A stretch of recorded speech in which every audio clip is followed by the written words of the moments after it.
क्या पढ़ना हमको आगे? मौर्य सम्राट। क्लास 6 आज क्या पढ़ना है? मौर्य सम्राट। हम देखते हैं मौर्य सम्राट कैसे स्टार्ट हुआ, ठीक ना? एक शासक थे हमारे नंदवंश।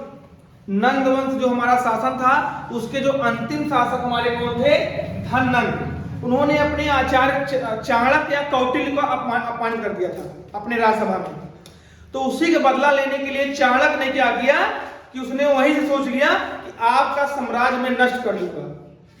तो आगे चले, उनको एक बालक खेलता हुआ दिखाई दिया। उनको लगा कि ये बालक जो है प्रतिभाशाली है। उस बालक को चाणक्य ने अपना शिष्य बना लिया। उसको कहां ले चले गए? पाटलिपुत्र ले चले गए। कहां चले गए? पाटलिपुत्र। उसका नाम क्या था? चंद्रगुप्त मौर्य। उसको पाटलिपुत्र लेके गए, उसको शिक्षा दी। आगे चले क्या हुआ?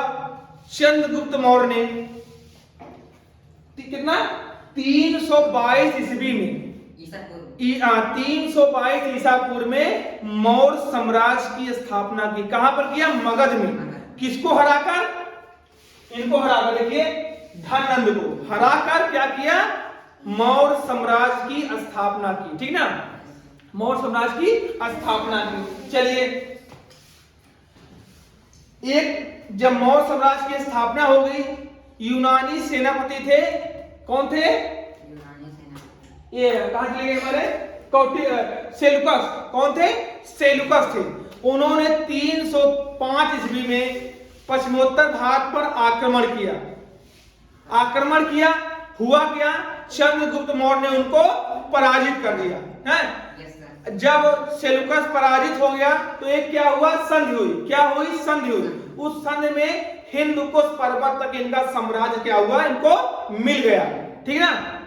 अब चलिए, जो सेलुकस था, चंद्रगुप्त मौर्य के दरबार में एक राजदूत भेजा था। उसका क्या नाम था? उस राजदूत क्या नाम था? याद रखिए, उस राजदूत क्या नाम था? मेगासनीज। क्या नाम था? मेगासनीज नाम था, जो चंद्रगुप्त मौर्य के दरबार में गया था। चलिए आगे देखते हैं।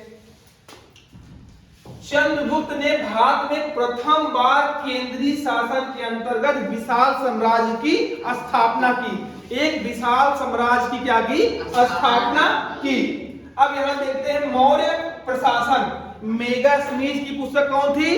इंडिका। चाणक्य की पुस्तक कौन थी? अर्थशास्त्र। इन दोनों पुस्तक में क्या मिलता है? मौर्य साम्राज्य की जानकारी मिलती है। क्या मिलती है? मौर्य साम्राज्य की जानकारी मिलती है। चलिए, जब इनका साम्राज्य हो गया, जो चाणक्य थे, चंद्रगुप्त मौर्य ने चाणक्य क्या बनाया? अपना प्रधानमंत्री बनाया। क्या बनाया? अपना प्रधानमंत्री बनाया। चलिए, अपना प्रधानमंत्री बनाया। अब यहां इनका क्या हुआ? एक विशाल साम्राज्य बन गया पूरा। अब विशाल साम्राज्य देखना हो तो यहां आप देख सकते हैं, देखिए दिख रहा है ना? पूरे भारत पर देखिए मौर्य साम्राज्य का एक विशाल साम्राज्य हो गया, ठीक ना? अब इनका हम देखते हैं मौर्य शासन व्यवस्था। मौर्य शासन व्यवस्था, चलिए, यह क्षेत्र विभाजन। कहां पहले पूरा साम्राज्य था, उसको थोड़ा तोड़ा गया, फिर प्रांत में आया। प्रांत के बाद क्या आया? जनपद में आया। इसके पहले जनपद पढ़ाया था ना, 16 महाजनपद से पढ़ाया था। उसके बाद जनपद कहां टूटा? नगर और गांव में टूटा। जिम्मेदार व्यक्ति राजा, जो कैसा था? वंशानुगत था। मंत्री परिषद जिसको सलाह देते थे। राज्यपाल, राजवंशों से प्रांत में राज्यपाल। जनपद स्थानीय लोग। ग्रामीण, गांव का मुखिया। राजा क्या काम था? आंतरिक एवं बाहरी मामलों की सुरक्षा करना। मंत्री परिषद राजा को सलाह देता था। राज्यपाल प्रांतीय शासन व्यवस्था की देख रेख, इसमें क्या क्या था? न्याय देना, विकास काम आदि था, ठीक ना? स्थानीय शासन व्यवस्था देखना।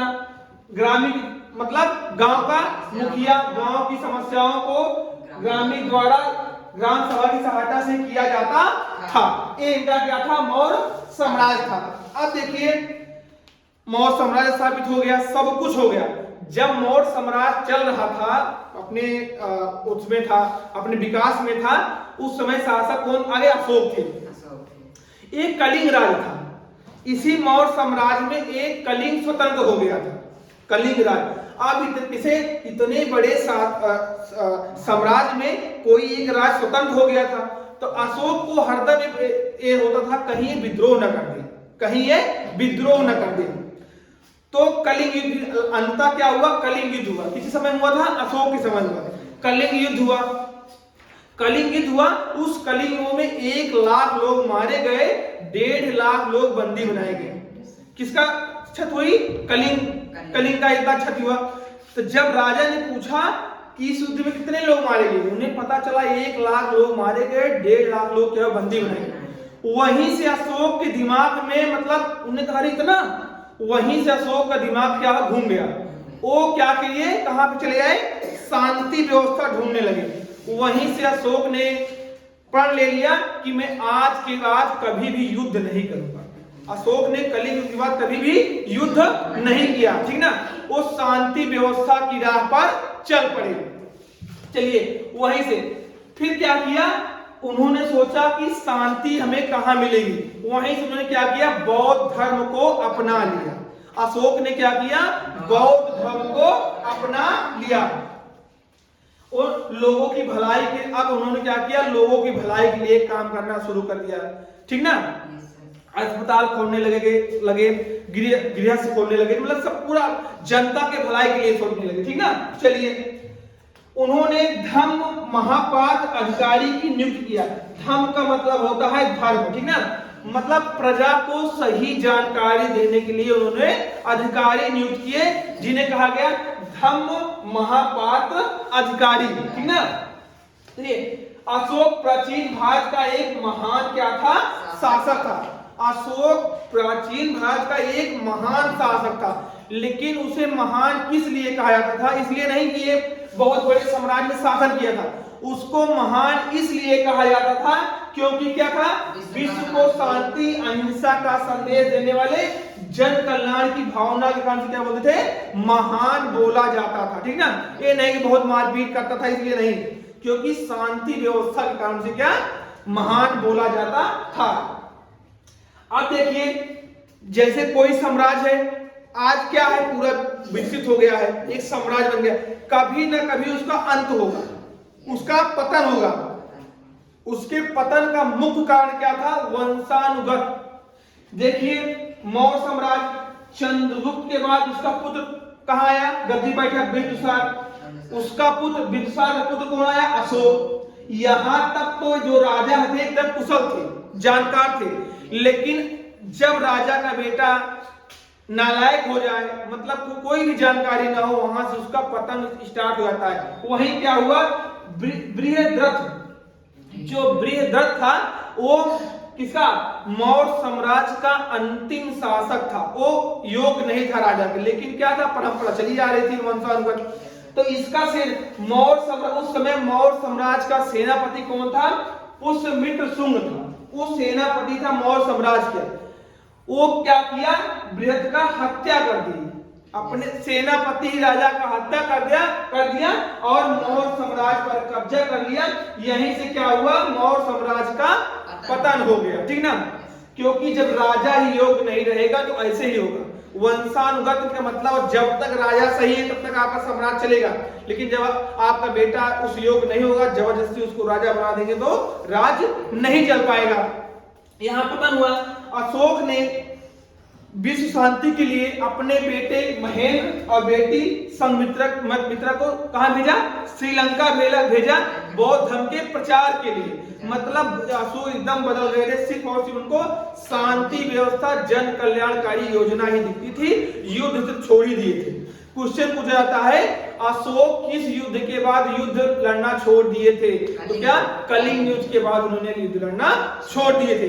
पूरा समझ में आ गया ना, क्यों मौर्य साम्राज्य की स्थापना हुई, क्योंकि एक शासक था, नंदवंश शासन था, उसका अंतिम शासक कौन था, धननंद था।